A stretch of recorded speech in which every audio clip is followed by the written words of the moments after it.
Hi friends, இனிமேல் வாட்ஸ்அப்பில் chat பண்ண மொபைல் நம்பர் தேவையில்லை. ஜஸ்ட் யூசர் நேம் இருந்தாலே போதும். நீங்கள் யார்கிட்ட வேணாலும் ஈஸியாகவே சேட் பண்ணிக்கலாம்.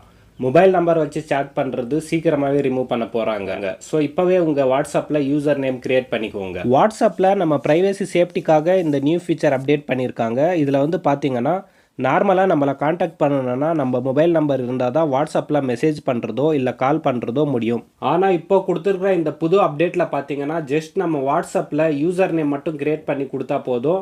அந்த யூசர் நேம் வச்சு தான் அவங்க நமக்கு மெசேஜ் பண்ண முடியும். இதில் நம்மளுடைய பர்சனல் நம்பர் யாருக்கும் கொடுக்க தேவை இருக்காது. இதில் மேலே ஒரு 3 லைன் இருக்கும், அதை கிளிக் பண்ணிக்கோங்க. கிளிக் பண்ணிட்டு செட்டிங்ஸ்குள்ளே போயிருங்க. அடுத்து பார்த்தீங்கன்னா அக்கௌண்ட் செக்ஷன் கிளிக் பண்ணிக்கோங்க. கிளிக் பண்ணிட்டு கீழே பார்த்தீங்கன்னா யூசர் நேம் அப்படின்ட்டு ஒரு ஆப்ஷன் இருக்கும், அதை கிளிக் பண்ணிக்கோங்க. கிளிக் பண்ண உடனே இங்கே ஒரு 3 ஆப்ஷன் காட்டும். ஃபஸ்ட்டாக இருக்கிறது பார்த்தீங்கன்னா புதுசாக யூசர் நேம் கிரியேட் பண்ணுற மாதிரி.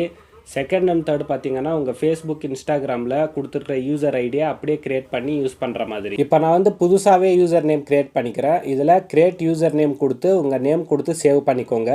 ஒன்ஸ் நீங்கள் இந்த மாதிரி சேவ் பண்ண பின்னாடி கீழே கான்டாக்ட் மீ பை யூசரில் everyone and people who know my key அப்படின்னு 2 ஆப்ஷன் இருக்கும். ஃபஸ்ட்டு இருக்கிறது பார்த்தீங்கன்னா உங்கள் யூசர் நேம் வச்சு யார் வேணாலும் உங்ககிட்ட மெசேஜ் பண்ணிக்கலாம். செகண்ட் ஆப்ஷன் பார்த்தீங்கன்னா உங்கள் யூசர் நேம் கொடுத்து நீங்கள் கொடுக்குற இந்த கோட் கொடுத்தா மட்டும்தான் அவங்க உங்ககிட்ட மெசேஜ் பண்ண முடியும். ஸோ இதை வந்து சீக்கிரமாகவே கிரியேட் பண்ணிக்கோங்க. அன்னோன் பர்சனுக்கு வந்து உங்கள் மொபைல் நம்பர் கொடுக்க தேவையில்லை. ஜஸ்ட் உங்கள் யூசர் நேம் மட்டும் கொடுத்தாவே போதும்.